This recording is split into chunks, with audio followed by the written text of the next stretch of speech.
following program makes use of copywritten material as part of a psychological examination of music. All music copyrights remain property of their respected creators. Before we get into this very special episode, I would like to take just a few minutes of your time to talk about Alpha Vape's Vape Store. Come on, you guys know that those cigarettes are killing you. They're doing terrible things to your health, not to mention the smell and the taste. Well, what are you going to do? Dip your cigarettes in scented candle wax? No! There's a better solution. Dude, convert to vaping. Scientifically, you can reduce so much damage to your lungs and health, and you're also not kicking the one thing that you can't put down. It's easier to lower your dose of nicotine input, step at a time. I quit cigarettes, and this time the easiest way for me to do so was simply switching to vaping. And I gotta say, I personally dig it. And I also don't feel the shame of the nasty taste in my mouth. Alpha Vapes has all the tools that you need to switch to vaping. Their customer-friendly staff can also show you exactly what you need after you get the vape that works for you. I'm telling you, you're spending much less money than you were buying packs of smokes. They have over 350 house flavors, and that goes for $7 for a 10 milliliter, $14 for a 30 milliliter, $21 for a 50 milliliter, and only $42 for a 120 milliliter bottle, which is a lot. It'll last you forever. Maybe not forever, but a long time. They got nicotine levels from 0 to 27, and they're in increments of 3.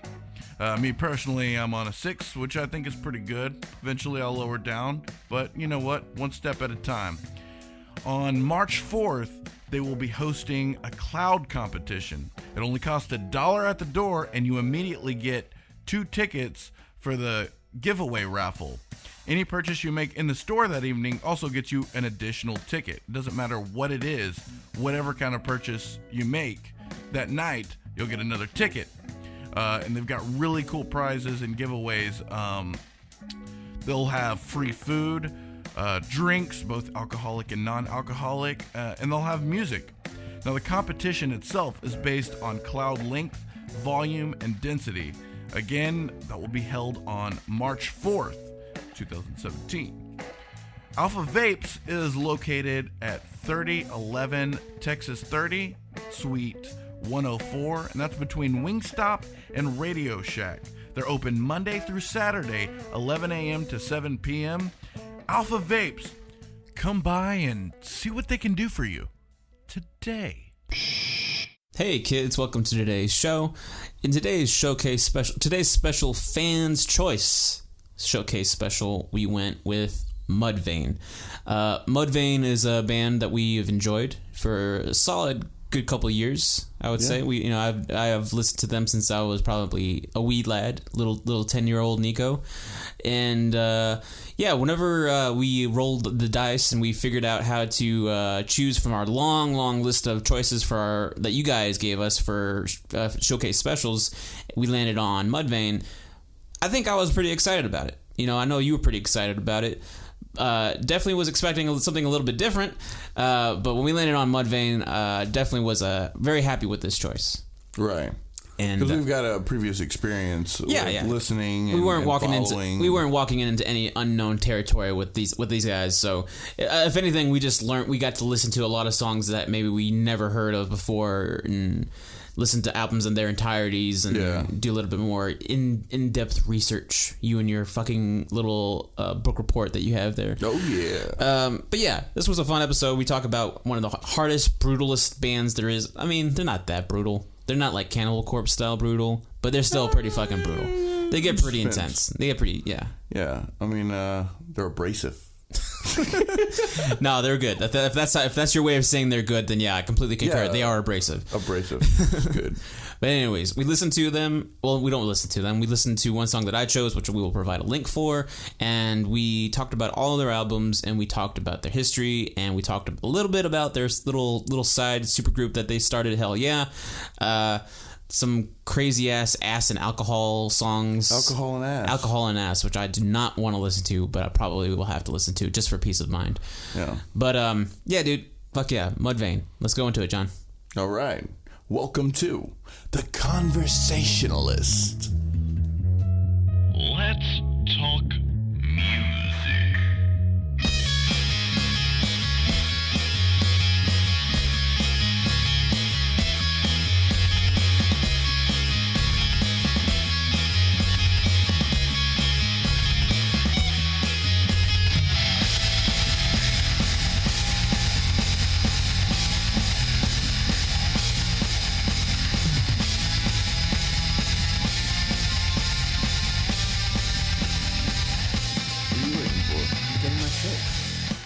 Get your shit. Oh, you want me to start? Okay. All right, man. So today we are gonna be talking about fucking heavy as hell band that. But are they heavy? No, they're fucking heavy, man. They're pretty damn heavy, and they're the amount of heavy that I think I really enjoy. You know what I mean? Because someone just told me, like, they kind of remind them of, like, Perfect Circle and, like, kind of like that field of music of, like, that field of rock and roll. New metal. Yeah, that kind of feeling. Yeah. But just, like, just turning the volume up just a little bit higher, you know, it's a little bit louder than that, in my opinion. But, yeah, we're talking about Mudvayne. Mudvayne is a fucking band that I knew. I was there whenever they first sort of hit the scene. I mean, they started in, what was it, 97, but they didn't really hit it big till 2000, and 2000 was, like, just in the prime days of music and music videos and MTV and all of this, like, popular stuff that was going on.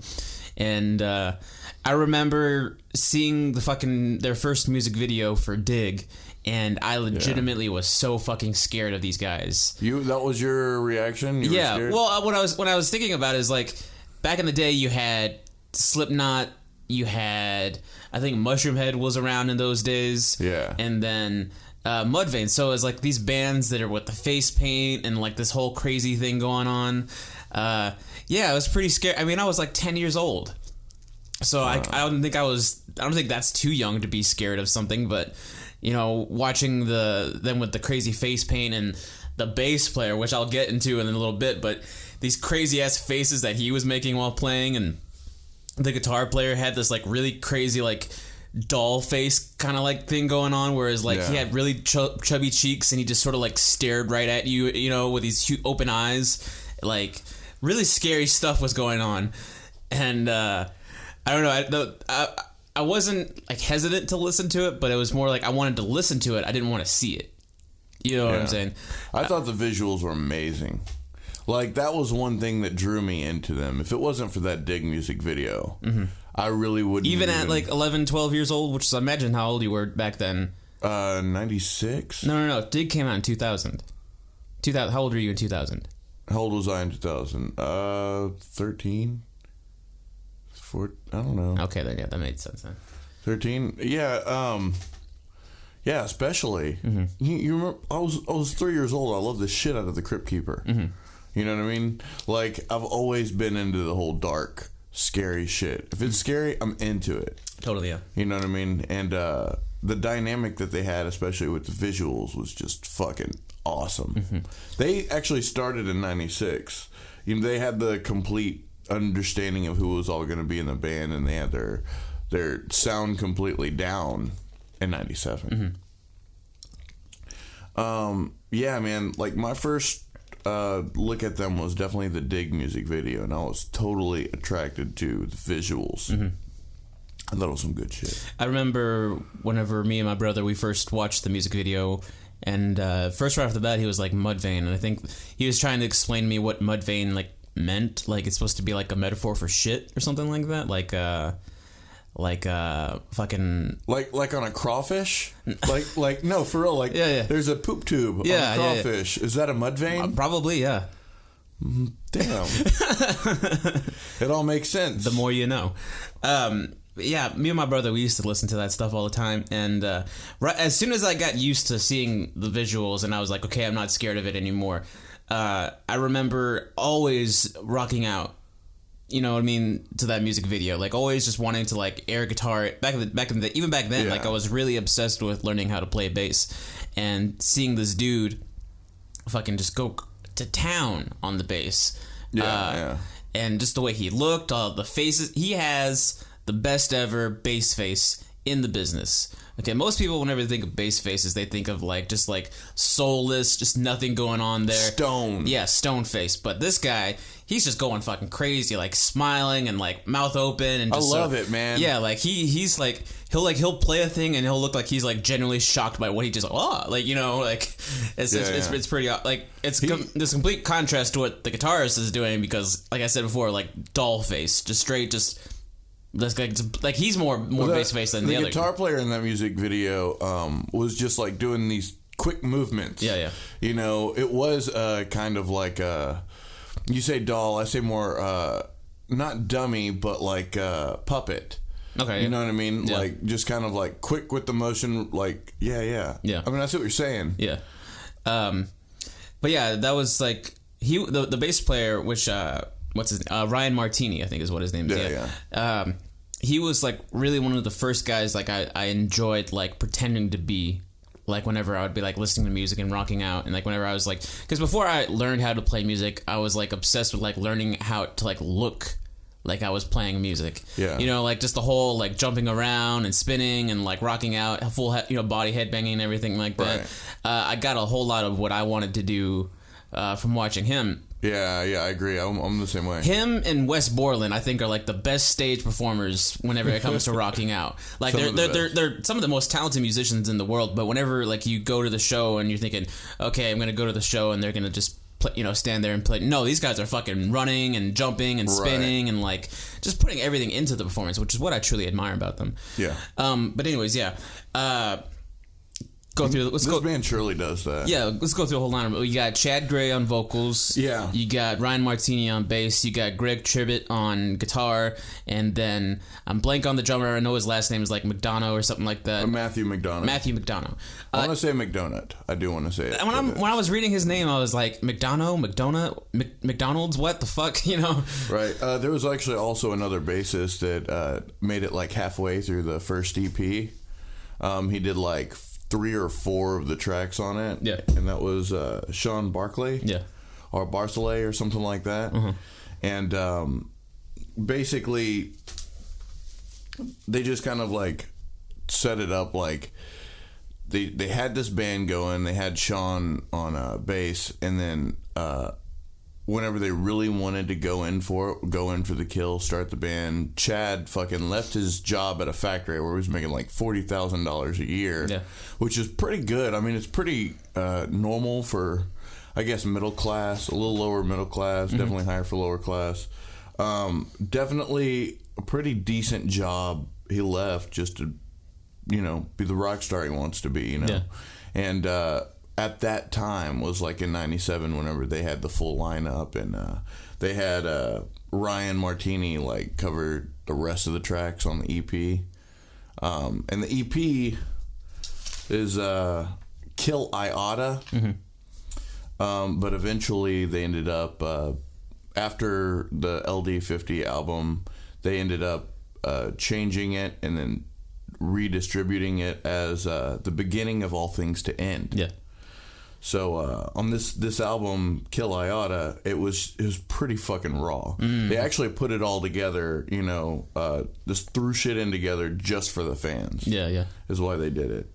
And there's not really a lot of songs that you can that ever really hit, on how great they were or anything yet. But I think that kind of that goes with like their overall intensity, because I think a lot of their music is really intense. A lot of their songs sound the same. I think they have a formula for whenever they're writing songs, but I think it's the overall like intensity and drive and just the overall rock feel that you get. Like they have their songs that are separate completely from the rest that stick out a little bit more.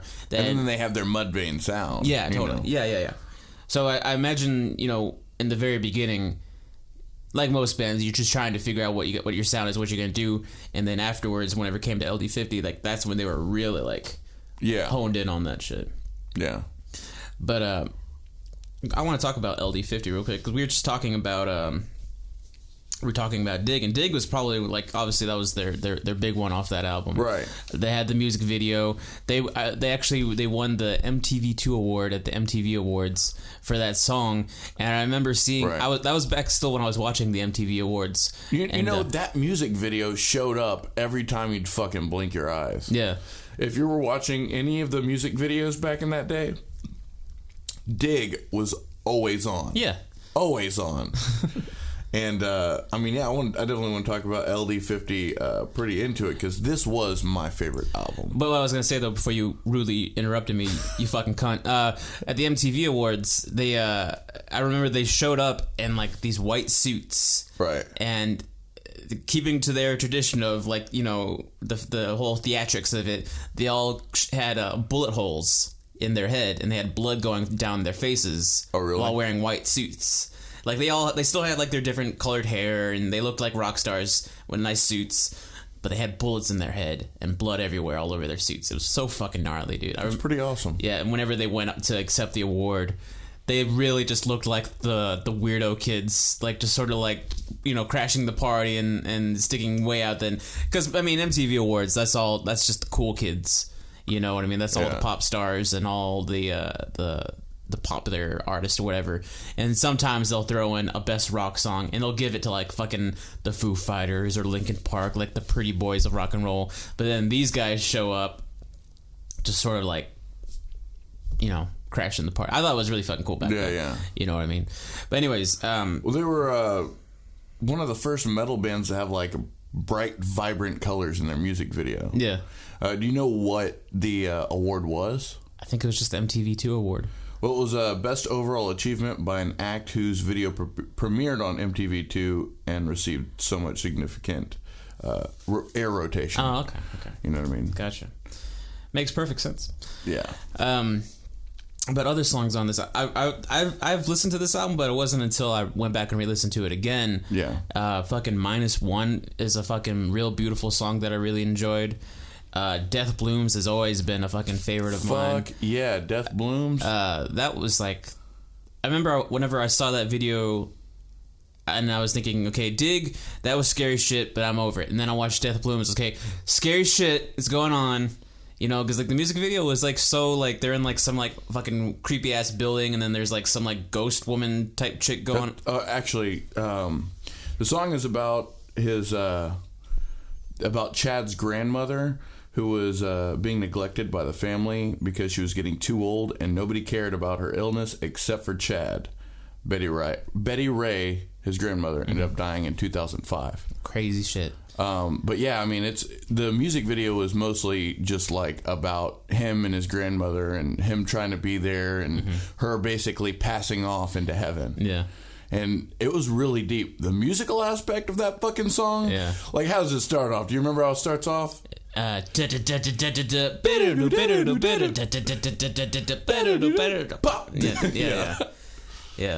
No, it was it stood out, and it was so weird. Like, just like hearing like both the guitar and the bass doing harmonics at the same time like that. It was like, what? It was so fucking beautiful. Yeah. And for me, that really started to showcase what I thought, how highly I thought of Ryan Martini as a bass player, because like he has this style that I don't know if anybody really gives him as much credit, because like he does the slapping, he does the tapping, he does like really weird and intricate things on the bass that you don't really hear much people do at the time. Nowadays, with these sort of prog rocks and this gent shit that's playing around, I imagine him just sort of like being put under, you know, all these phenomenal musicians. Right. But like he was there, he was doing this shit back in 2000. You know? Right, absolutely. I mean, in a sense, it was kind of like a prog rock kind of band. Yeah, I know, but I'm just saying, like, you didn't hear like that sound other than like Fieldy. Well, let's just say that like it was the first of the bigger bands to come out that really you could hear it. Yeah, just like Fieldy. Yeah. You know, you could hear way more of like a certain sort of groove, and specifically with Death Blooms, like you can't listen to that and be like, that's not an amazing piece of artwork. Yeah, you know what I mean? Like the whole thing is just a beautiful fucking piece. Like how everything is put together, like from piece to other piece. And and yet still maintaining the same general sound. Right. You know, whenever I play guitar, a lot of what I like is a certain part of that song. It's like, I forgot what the riff is, but I always want to play it in the stuff that I do. Mm-hmm. It's like, it's somewhere in the song Death Blooms, but it's like just kind of some sort of lower going into lower notes and just kind of going back. It's such a good riff. Yeah, no, their guitar player, he has his own style as well. I know it's like all four of these guys, like they have their own style and their own characters and their own sort of like piece that they put to the music. And I think the guitar player, he has this cool thing where like it's kind of like he does that thing where like his fingers are like just sort of like going. All four of his fingers are going like real fast, and he's doing this like he's really riffing. He's not doing anything too crazy, but he's got enough control over all of his fingers to where he can do like, you know, like multiple notes at one time like that. And I've always liked that about his style, just sort of how.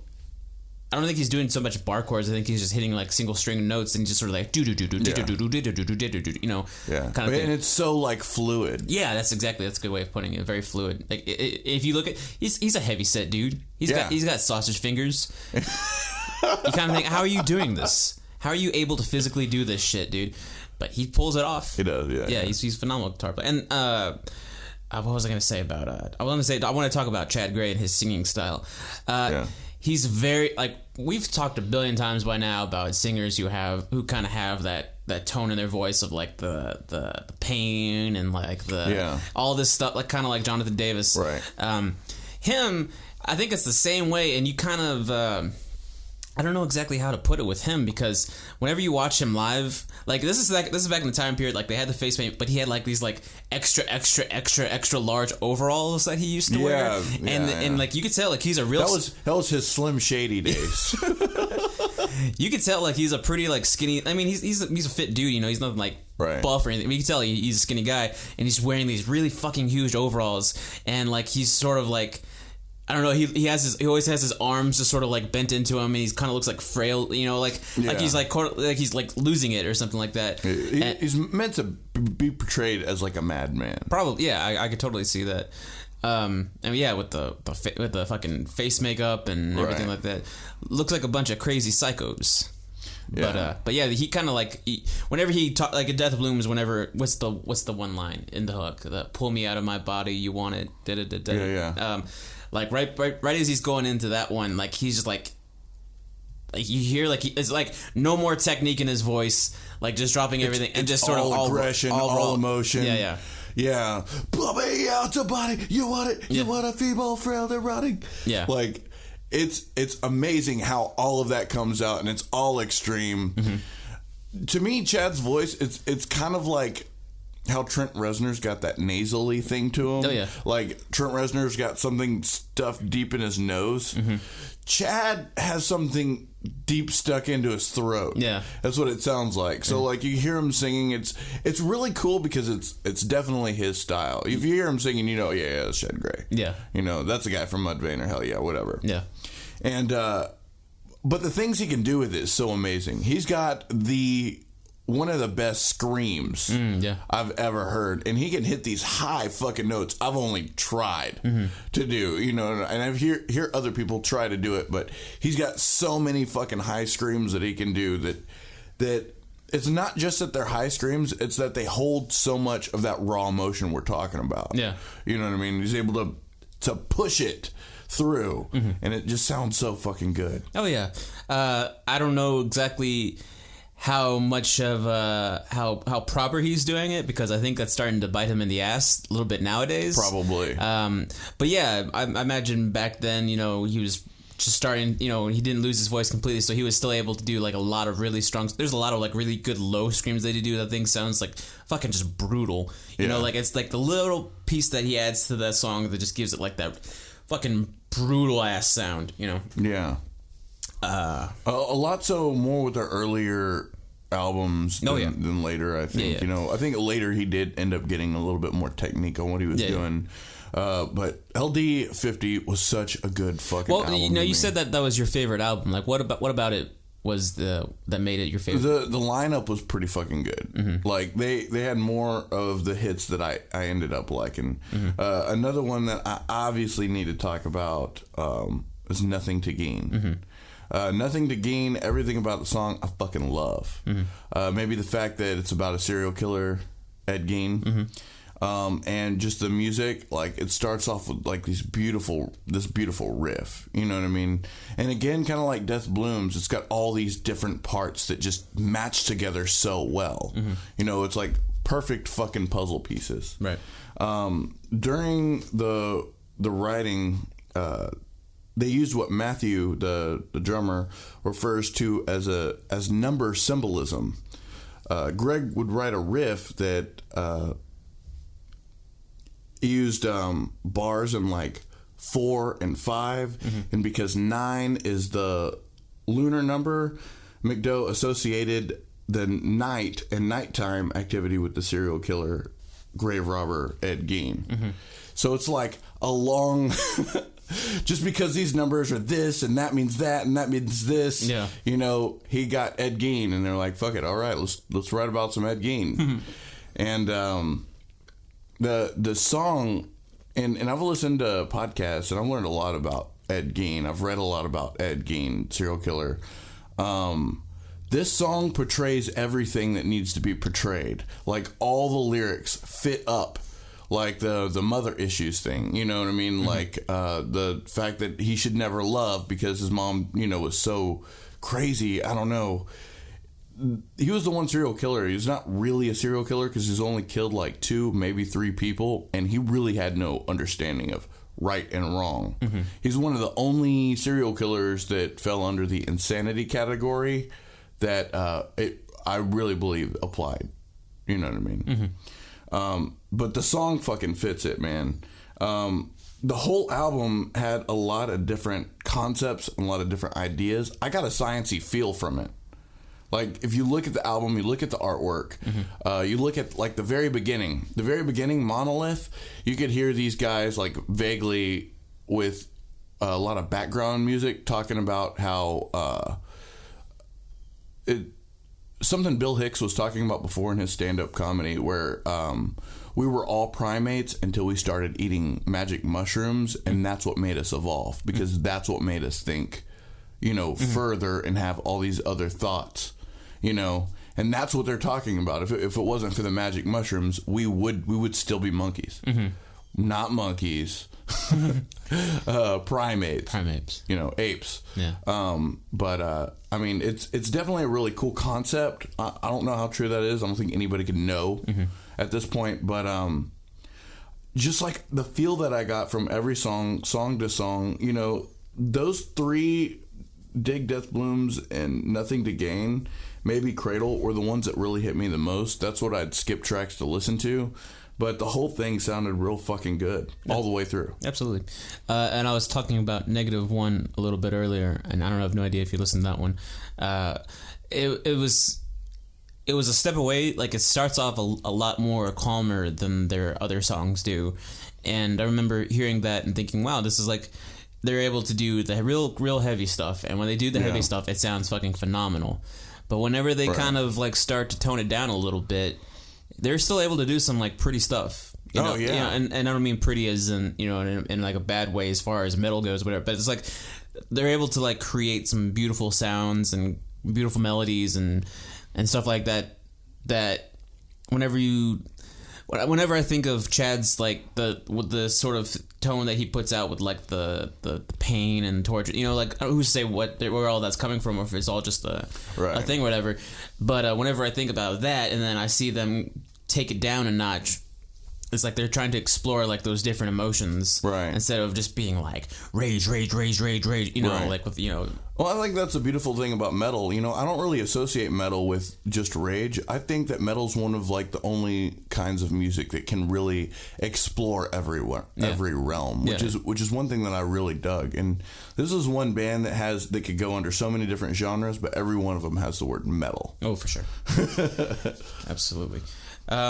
You know who one of the producers was for this album? Slipknot dude.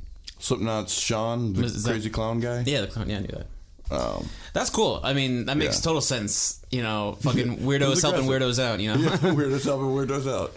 That's my, definitely a good law to live by. Yeah.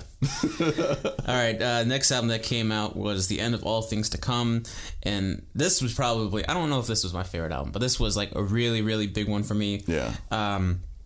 I feel like this album, it was like a pretty good next step up in their sound. I feel like, you know, like it had still like the same intensity before, but it was just like a little bit more fine-tuned, a little bit more professional sounding, which is great. You know what I mean? If they can still keep their same feeling, but just have, you know, better tools to put their sound out there and make it, you know, more, you know, better producers and like people that'll help them get their sound out there, then fuck yeah. You know, I don't think this sound, I mean, I think it sounds different than their first album, but I don't think it's like, I don't think they had the sophomore curse, whatever, you know, like most bands do with they put their first album out and it sounds great, people love it, and then they put their second album out and it's like, it's okay, it's not as good as the first one. Doesn't hold up. Yeah, this one I think totally held up. You know, Not Falling was so fucking rad. Like, it right off the beginning, it is just fucking on fucking go. You know what I mean? You know, like just fucking like constantly. And then whenever it goes into their verses, whatever, like like everything's still going. It just doesn't feel like it wants to stop at all until like the very like right after the hook. Like there's like a brief moment of pause and like there's like 5 seconds of silence, and then bam, it goes right back into it. Like it's like only one moment to stop, just sort of like catch their breath, and then bam, they go right back into it. You know what I mean? Like it's just constantly going, which made me fucking like it.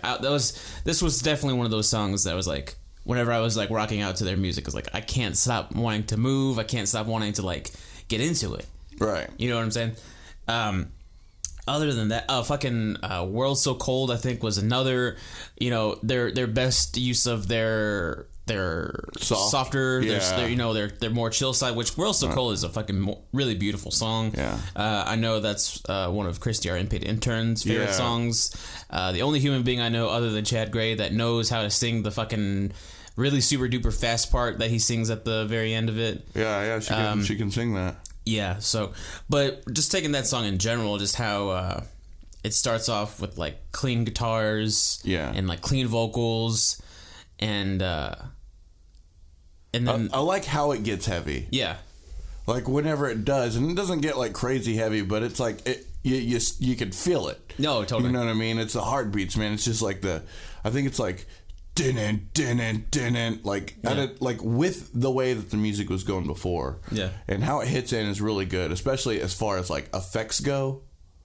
You know what I mean? Yeah, like it goes from like the pretty tones, and then like all the effects are on, like bam, like an instant. You know, and it sounds really good.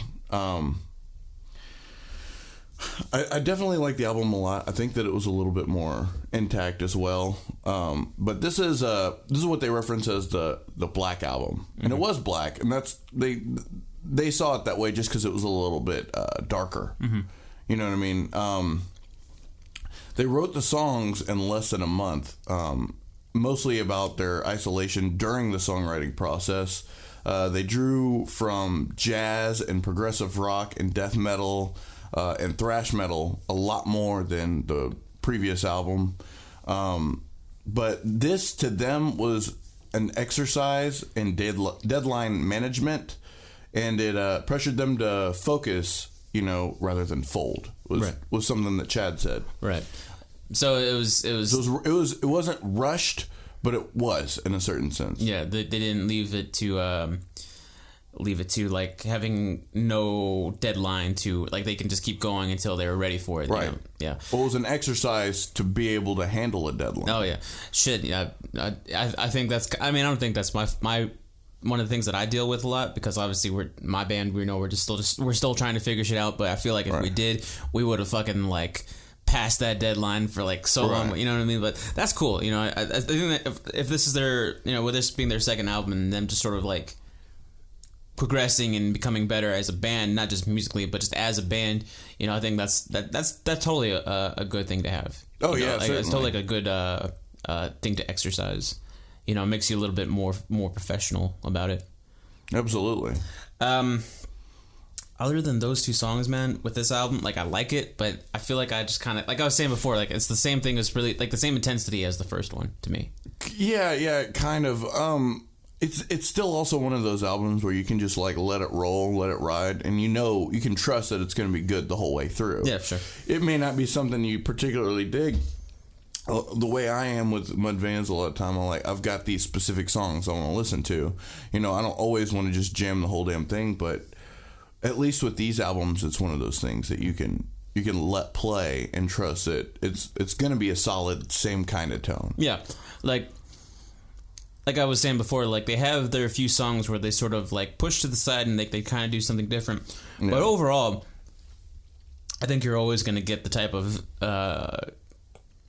songwriting stuff that'll keep you energized, keep you energetic, maybe you want to jump around, very very energetic, very I don't know whatever word to say other than that one. Yeah.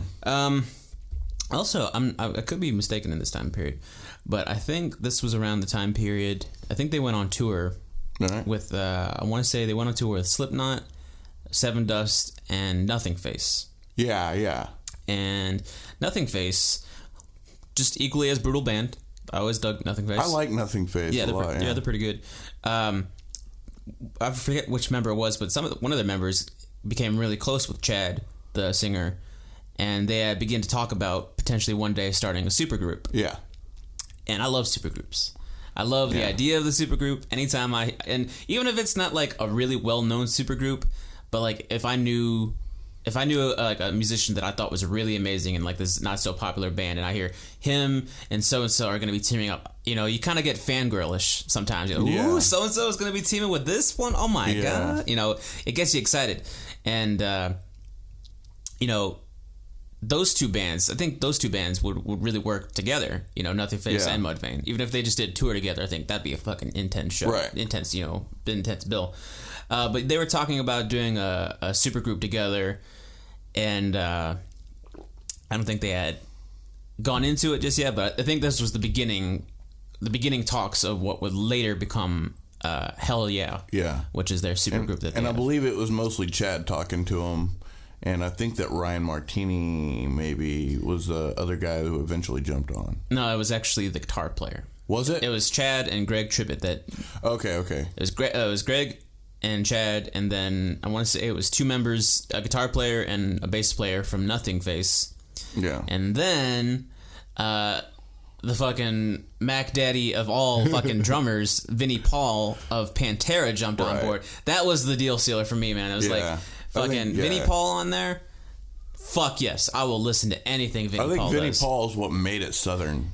Probably. Well, I know if anything, Southern feel if anything, I bet it was his idea that they all wear fucking cowboy hats. Because I remember the first album cover, like they all have these cowboy hats. It reminded me of whenever you had like this phase where you were wearing that cowboy hat, or that whatever that hat was that you were wearing. It was like some. It was from my Southern metal band. Yeah. That's when you do Southern metal. You gotta wear a cowboy hat. Yeah. I had an octopus on the front of it. That was my emblem. That was the only redeeming factor of that hat, because there was an octopus on there. I also had spikes. Anybody can wear spikes, man, but that octopus was what made you like. He's he's the wild card, Yeah, the Cthulhu. The Cthulhu of Cthulhu. Yeah. But we'll talk about Hell Yeah in a little bit more, a little bit later. So after End of All Things to Come, Lost and Found. Lost and Found is probably my favorite album by these guys. Lost and Found was an album that me and our good friend Gary, we really bonded over. Oh, did you? Yeah, because I remember when I first met him and we were starting to write music together, but not so much, just sort of like getting a feel for each other. And we were asking like, what sort of music are we into? And obviously I say all things Deftones. Yeah. And I think at the time he was real big into Mudvayne, and this was the album that we listened to together. And fucking Happy is such a fun song. You said it just right. Happy? Happy, because there's a question mark at it. Yeah. Right. That's such a fun song to play. We learned how to play that song. I can play it on drums and he can play it on guitar. And I remember when we first jammed it out, it was just like, I'm having so much fun right now just because of like how much movement, how much like things are going on in this song. But really, Happy kind of was probably their most poppy kind of song, I guess you could say. Happy? Yeah. It was very, it had like the chorus like had like a feel to it, whereas like anybody, if you enjoy rock, you could probably enjoy this song. Like there's nothing too crazy about it. There's one song on the album that gives you energy to do anything you want. Determined. Oh fuck yeah. And that's a great way to start this album off though. Like there's like, it was perfect way to start the album off. Actually, it's probably the only song I really dug. really? Yeah, on this album, but it was originally called Fucking Determined. Hell yeah. But yeah, man, a lot of fucking energy in that song. Good way to start the album off. Yeah.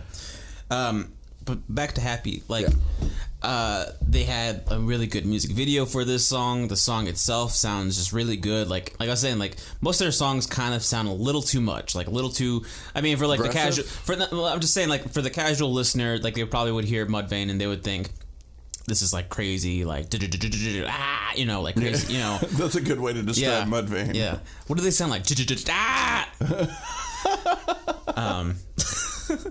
But I think this song they started to like really like put something out that everybody could enjoy. Yeah, yeah. You know what I mean? Like it still has their hard and heavy sound, which I don't think they'll ever get rid of. But as far as like overall like lyrics and like just stuff that could catch on a little bit more. Yeah.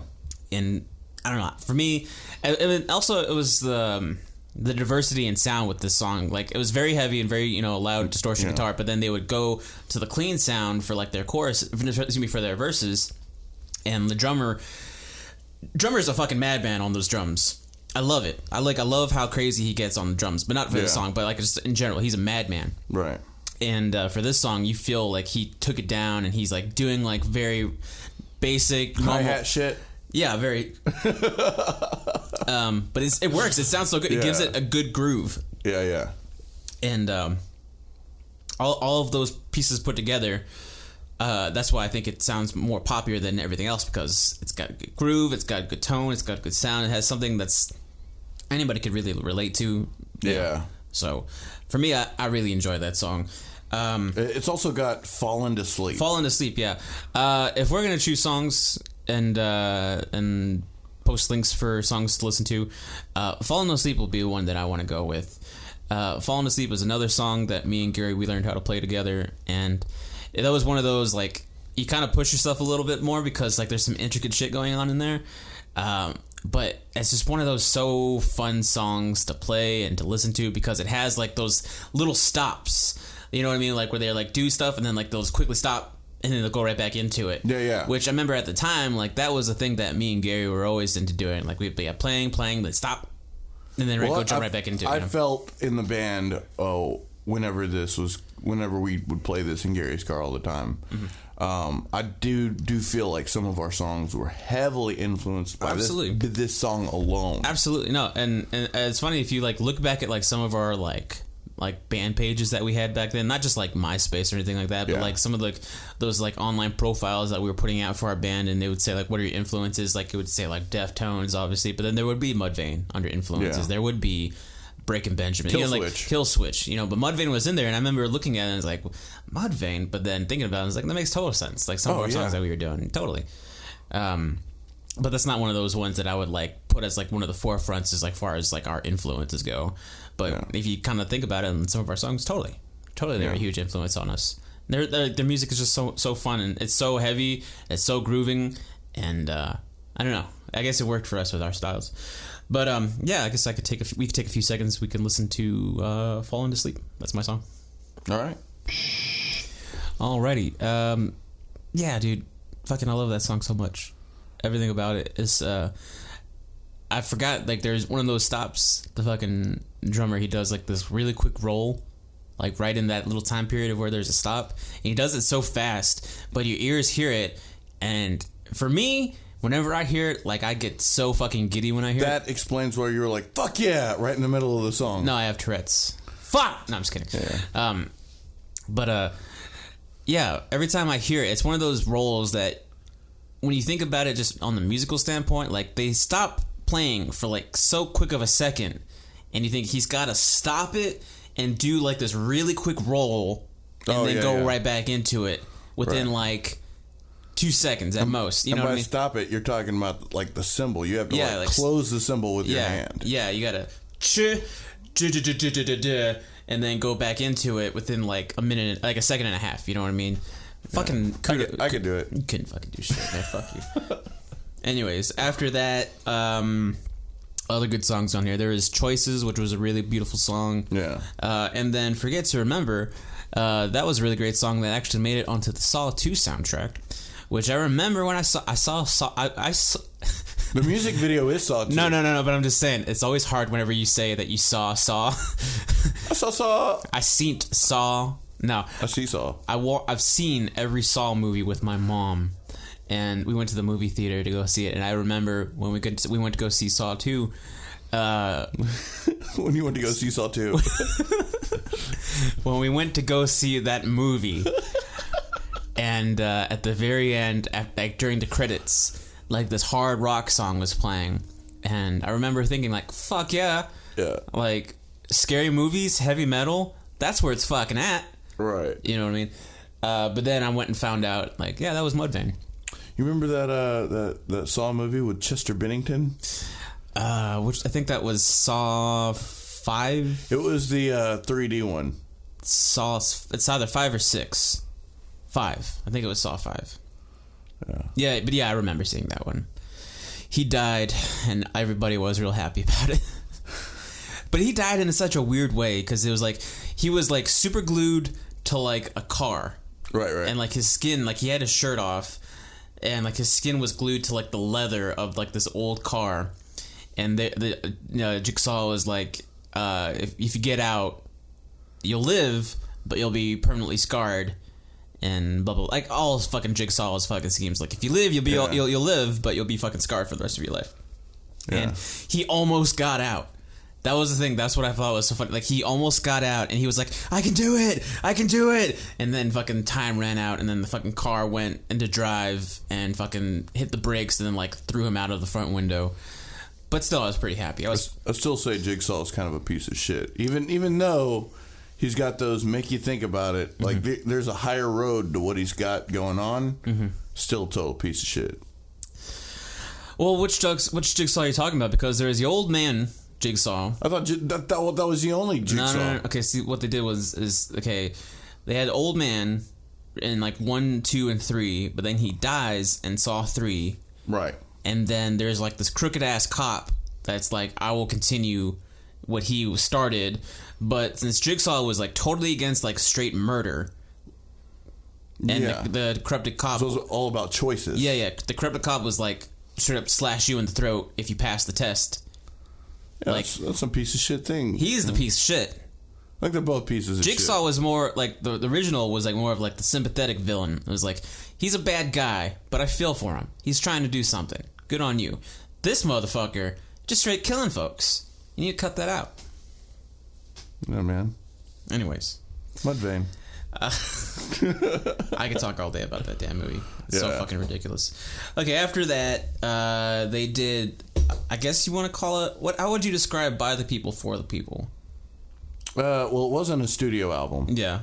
I didn't even write notes on it because I figured it was just one of those handouts. I think it's more of like a what? Well, if you look at it, okay, they have Dig, but they have like the live version of Dig. Right. They have like they have Death Blooms, like the demo version. Like it's like a lot of like demos and B-sides of their songs. Right. That's probably how I would describe it. Yeah.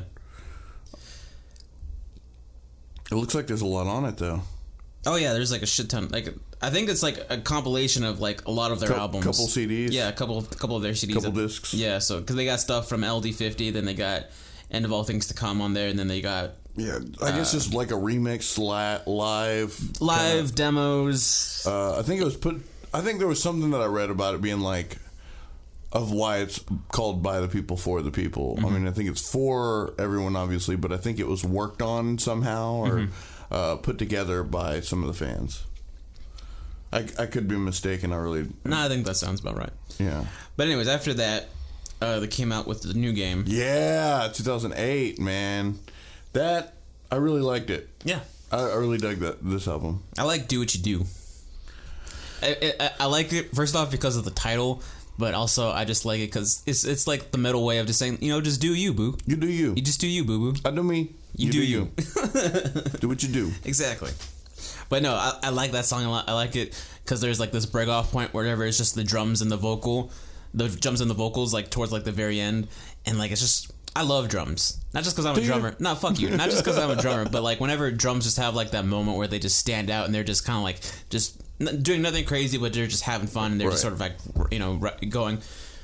Whenever that part happened, it gets me lit up. Like it gets me excited. So. Right. After that one, well, what songs did you like off this album? Because you seem pretty excited about it. Whenever Scarlet Letters. Okay. And then I've got my one of my favorite songs from Mudvayne period was on this. We the People. We the People.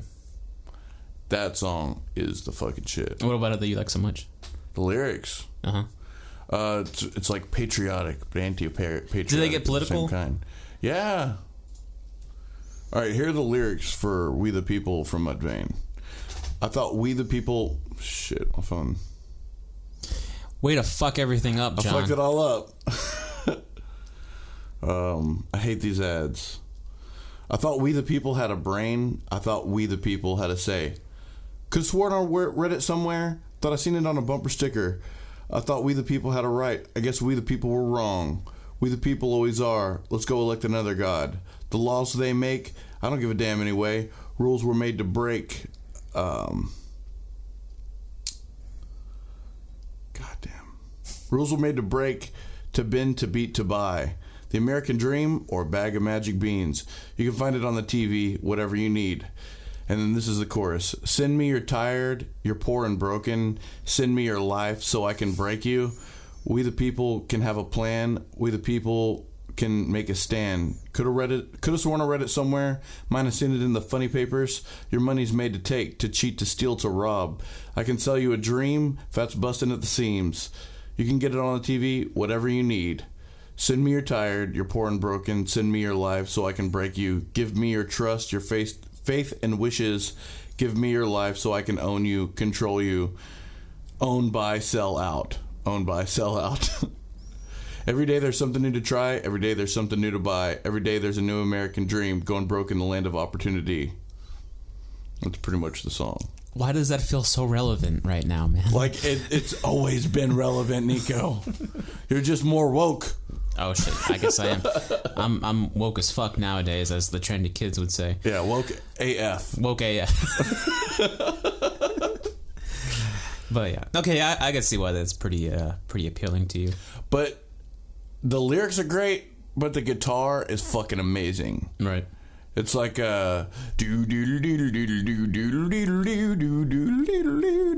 know, that's my best interpretation.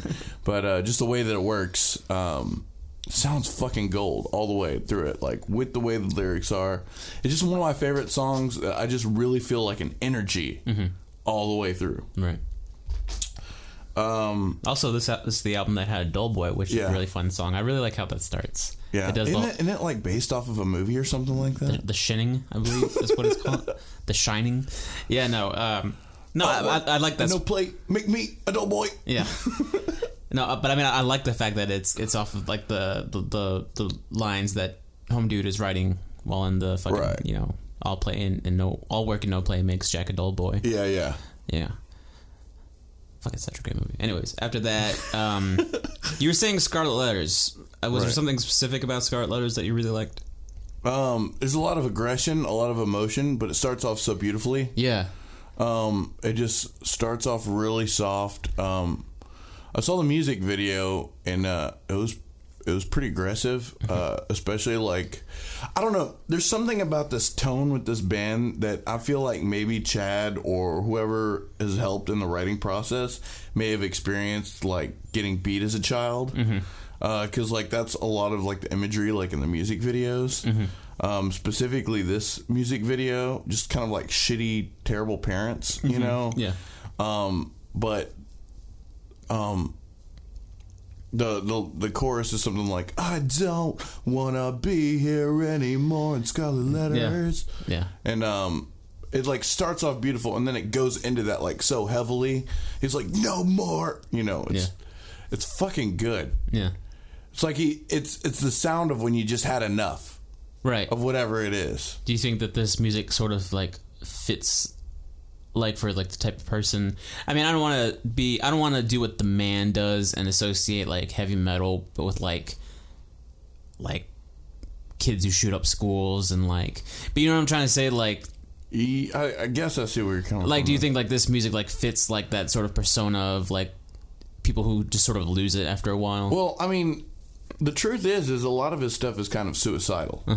It like with the song Choices from the previous album, like that I believe is about suicide. A lot of his stuff is. It's just like heavy emotions, too much to bear. Yeah. Essentially. And that's kind of the theme, is just too much to bear. Yeah. On a lot of the things is what I get out of it. No, I agree. Personal interpretation. I absolutely agree with you, and I think that's what I was trying to say with just how he acts like on stage and like just sort of like you could see him. Oh, like a certain rebellion. Yeah. Yeah. Anyways, other than those songs on here, I think the only other song that I really liked off this album, I think, was the Cinderella Story.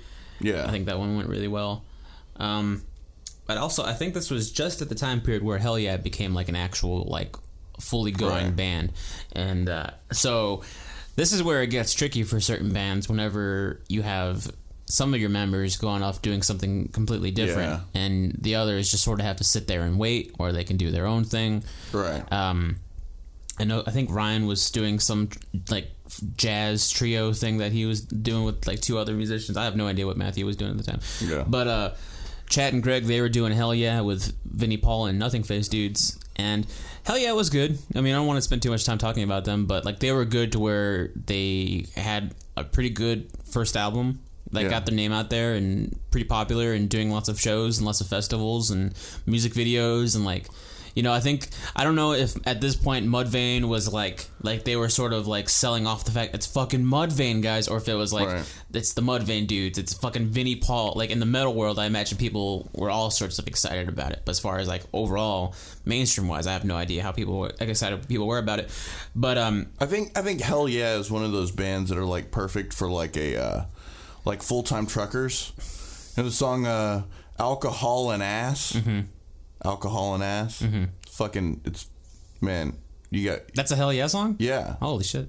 Yeah, man. It's I know only a little bit of Hell Yeah, and the one song that I know by them, it just sounds like, it sounds kind of Southern metal, but it doesn't sound like any, like, I don't know. I think whenever I think Southern metal, I just think like shit music, but they have a song called You Wouldn't Know, and yeah, that was good. Yeah, it was a great song. Like it had all the things that I like about, like it felt like you hear the Mudvayne element, you hear the Vinnie Paul element, you hear the Nothing Face element, you hear all of these pieces put together to create like a really good song. That was on a CD that you burnt for me. Yeah, because I was like so in love with that song. Yeah. Like, I thought it was a great song. But see, you got to listen to more, because there's like Alcohol and Ass, like the lyrics of Alcohol and Ass, pour another drink in my glass. Okay, I really don't think I want to listen to it. You got this. to. You love it. You love it. No, they do have like a lot of really good Okay, tracks. Well, I'm just saying, they're starting to, break out and do their thing with their music. I have no idea how much of a fact them doing this side project affected the other guys, because sometimes that'll happen. Yeah. I know that happened. This is completely like polar opposite of Mudvayne, but I know that happened with like Blink-182 and Boxcar Racer.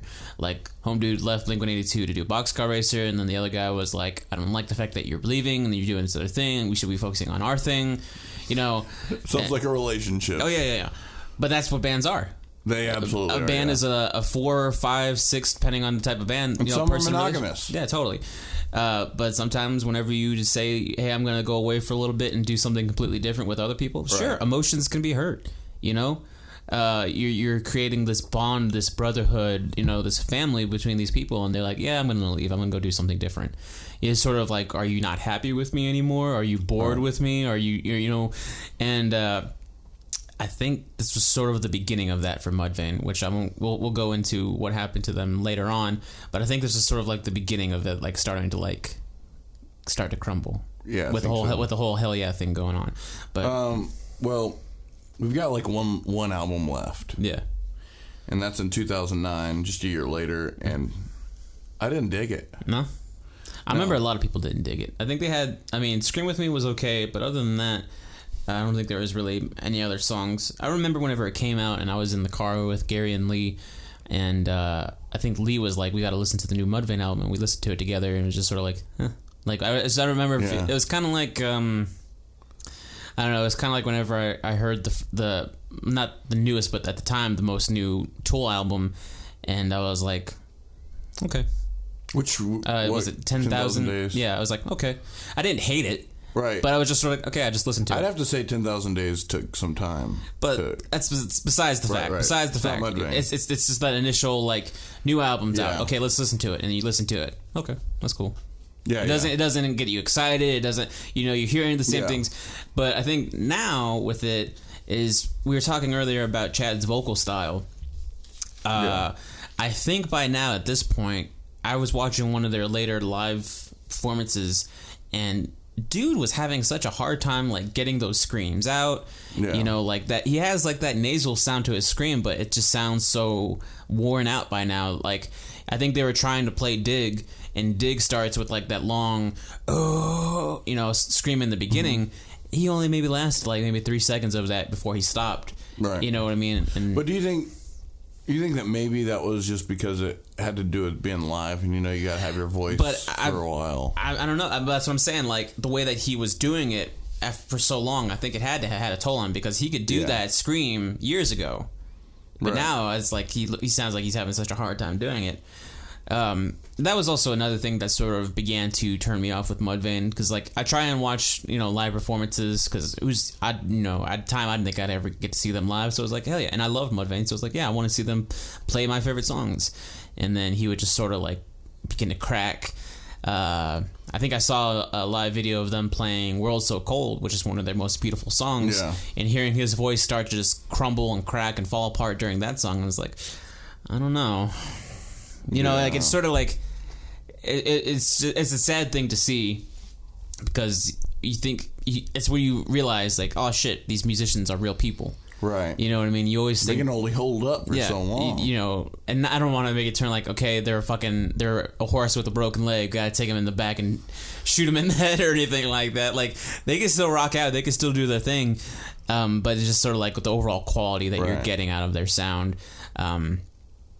But yeah, like you're saying, like, there really wasn't that much great about this album. Yeah. It just sort of like was there. I'm sure it had a lot to do with their demise in 2010. Yeah, I think Hell Yeah was like set to keep making albums and doing shows till like 2014. Yeah. And so that was pretty much just going to take up so much time of Chad and Greg. So it was like, they might as well like just, hang up the gloves, but I think they ended it kind of on a real rough way. The way that Chad said it was he doesn't see any future progress with Mudvayne until everybody else is ready to lick the wounds. Yeah. Was his words. Yeah. So I really don't know. I'd like to see him if they could lick the wounds. Yeah, no, that would be so fun. And they actually they posted something on Facebook once where it kind of teased the thought of potentially them getting back together. Right. And I would so love to see them. Like, that's one of those bands, like, you've known them since you were fucking 10 years old. You've listened to their songs. You followed them up to a certain point. Hell yeah. And, with my friends, you, Gary, Lee, like, that would be such a fun rock show to go to, because it's like, there's this fucking Mudvayne. Yeah. You know what I mean? They're a huge influence on us as a band. They're super talented, amazing musicians. They have such great hits. It's like, how could you say no to seeing a band like that? Sure, it may not be everything you expect, and I think that goes with any artist that gets older and starts to lose their, losing what they once had. It's like, there's no problem with going to see that. You know what I mean? You're getting to relive a little piece of your life that you had when you were younger, and yeah, you're getting to see your heroes. So fuck yeah, I would absolutely love to see them back again. But I know, actually, I think Hell Yeah is just Chad now. Like, I think Greg left. Yeah. Greg and I think Ryan started a thing together. I forget what it's called, but like they're working together now. And then fucking drummer, I have no idea what the fuck. The dude's just fucking roaming around randomly somewhere. Yeah. But I mean, if those two dudes are back together, and I think they always had. I think him and Ryan and Greg had somewhat of a good relationship, because I remember there was a small period of time when Ryan actually filled in for Fieldy with Korn for a little bit, and I was watching a little documentary on it, and he was talking about how Greg had sent him a text saying, "Hey, I heard you landed the Korn gig. Congratulations." And Ryan was just going on. It was actually real emotional. He was going on how like it made him so happy, and like just to hear from his friend that he hadn't heard from in years, and he was just going on how he misses his band and everything like that. Which, coming from the bass player, like just me personally, like seeing it come from him, like he always looked like the wild, like the crazy one. But then whenever you see him without the makeup and you see him just like a normal human being and showing these emotions, it's like that's fucking heartbreaking that the band had to fucking break up and is no more. But to see him be like, I wish I had my band. But he was also Jonathan Davis told him, send something back positive, So Ryan, he sent him a message saying, "I miss you, I love you." It's like really such a beautiful moment. Good guy, Jonathan Davis. Exactly. Make that a meme. Hashtag. But yeah, I mean, I would hope that something like that is something that at least just warms the idea of potentially them getting back together. If they get back together and they make another album like this one, which this is their self-titled album, by the way. If they make another one like this, I don't know if it would be worth, I don't know if that would be disappointing or if that'd just be a letdown, but I think just on a personal level, like knowing that they ended so roughly and that they don't talk to each other anymore, and it's just sort of like one of those things where like we're gonna have to lick our wounds just to get over this type of shit, like if they were to put everything behind them and they just put out an album of them that was them, I'd be okay if they just went on tour together. Yeah, that'd be great. But and it seems like people want it, I'd say that this band is still definitely what I'd consider a success. Yeah. Considering they sold over 6 million units in the in the world, and 3 million in the United States alone. Hell yeah, dude. That's amazing. Yeah. For metal, I mean, that's totally amazing. Right. Yeah, that's the thing with metal. There's a lot of fucking metal out there. There is a lot of metal out there. Yeah. But nobody knows a lot of them exist. Yeah. They're never that big. They're never that popular. Yeah. Mudvayne was actually one of those that got recognized, especially if you watched MTV or MTV2 back in the day. Yeah. When they came out. Or Uranium. Fucking Uranium. Julia's finest. Yeah, that's where I saw a lot of their music videos, actually, was on Uranium. Yeah. I remember I saw the first one on MTV, but everything else was solely on Uranium. Yeah, that was the LD50 times, and that I actually ended up I watched a lot of different stuff for this podcast. I watched the behind the scenes of the Dig music video, and that was a lot of fun. I love that they fucking tortured the shit out of the drummer. Like they made him like do the one take, because like I said before, he's a fucking madman on drums, but he was doing like some crazy double bass stuff. Yeah, and like he had. Well, that's also what makes that song too, that double bass. Going. Yeah, totally. But in that video that you're talking about, like he had to do like so many takes from like so many different angles of like that one part, to the point where like he literally just fell to the ground afterwards. Like, I saw him. Yeah. Honestly, I'm not gonna lie. I watched that with Christy this morning, and he was laying on the ground. And I was like, "That's Nico. That's Nico." Exactly. That's what it's like, man. She didn't get what I was saying, but I was like, no. See, Nico, explaining it. You understand. I do understand. And maybe not a whole lot of other people might understand. A select few people understand. Well, they had the white on the ground and they had the white on the one wall, so they had to do it in different angles to get like to make it all look like you're in just a white abyss. Yeah. Yeah. And so it looked like a fun music video. I would have enjoyed being in it until they have like the cold water that they splash on you. Yeah. Like I would not be cool with that. But until then, I would have a lot of fun just moving around and bouncing around. Like I have to say, our listeners, if you don't listen to anything from Mudvayne, at least check out, as well as the song that Nico mentioned, at least check out the Dig music video, just so you see exactly what turned us on to Mudvayne in the first place. Just don't watch around kids because they'll get scared. Nightmares. Watch it with your kids. There ain't nothing wrong. Well, actually, there's an edited and because there's bad words. The edited version sounds so weird. Like yeah, it's like like the way that fucking like radio stations and like everybody tries to edit these videos. It's so like. What are you, I mean, you're making it sound like he's just saying gibberish. Yeah. I mean, first of all, your kids aren't going to know what he's saying in the first place. Because it's like... Yeah. Yeah. I don't know. It's a rap style.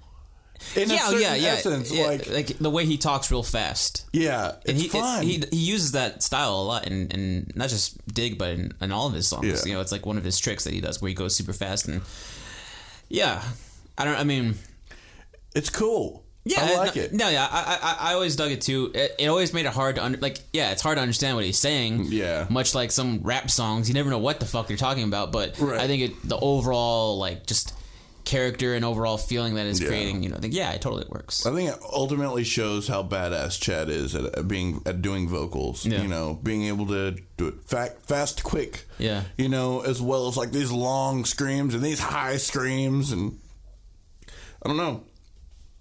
Great band. Yeah. Like I said before, man, if they do get back together, that'd be amazing. If they don't, like you said, like they had a successful career, and you know, if we want to listen to them again, we can listen to so many great albums by them and so many great songs and so many music. We could live in history with them. You know, like if they don't come with anything new, that's okay. Right. Because they already left behind such great stuff. I think we pretty much said everything we could say about Mudvayne. Mm-hmm. I do want to say thank you to the listeners for coming up with different bands. This wasn't our choice. Mm-hmm. We didn't choose Mudvayne. This was y'all's choice. And John rolled like a 20-faced die. 20-sided die. Because he's a fucking nerd. I did it 10 times. And he has a 20-sided... Who has 20-sided dies besides nerds? Nobody. Nerds. Anyways, yeah, you go ahead. Yeah, man. So, like, definitely thanks for giving us different concepts and ideas. And I rolled that 20-sided die 10 times and rolled it around through every one of our selections that we were given. And I don't know, how many were we given? Like 50-something bands? So we were given a shit ton of choices. I know that for sure. Yeah, it was 50-something bands. So I went over and over in the loop of what number I had. And we landed on Mudvayne. And whenever I saw it, I was like, fuck yes. Yeah, it was... I was anticipating something like completely random, like kind of like Lana Del Rey, like something that we'd never listened to. Right. That's what I was hoping for, and it was what I was anticipating. But whenever we got Mudvayne, I was like, that's not gonna be hard at all, because this is shit that we've been listening to for so many damn years. Right. It'll be so fun just to talk about these bands, you know. Yeah. So, I definitely want you guys to keep continuing to add on to this list. Just because it's long doesn't mean that it's over. You know what I mean? Like, we want to continually add on to this list, and we want to give you guys chances to suggest your favorite artists and your favorite bands and your favorite styles of music. Like, we could probably do like another showcase where we're not even talking about a band, we're talking about like a style of music, like we did fucking alternative strings and shit. Genre goth music. Yeah, exactly. That was a lot of fun. I enjoyed being able to talk about different bands. So definitely just keep on adding. We'll do some way of you know, now that we got the Facebook group, which is probably the better way of actually communicating with you guys, we'll put something out and we'll get some more input from you guys, and it'll be really, really, really cool. Yeah. Yeah? I think so. Awesome. All right, well then, until then, Johnny boy, good night, goodbye, and good luck.